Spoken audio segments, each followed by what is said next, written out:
Gísli og Mette, innlega til hamingju með titilinn ræktunarbú ársins. Hvernig tilfinningin? Hún góð, mjög góð. Hvernig þakkið þið árangurinn í ár? Mette? Bara náttúrulega mikil vinna, skemmtilegt.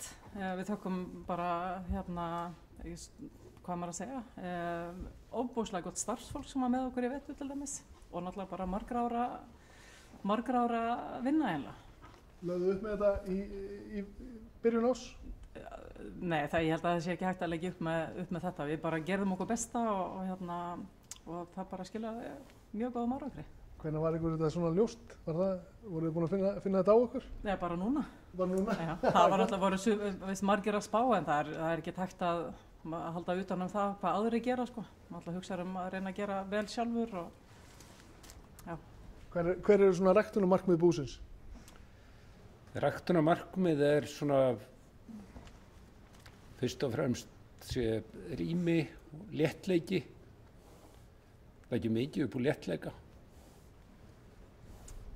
Fjármagni í hreyfingum og bygging sem að framkalla það eiginlega. Og þar á leiðandi sko léttleiki, svörun ábendinga og svona, já, og léttleiki í skapi, held ég.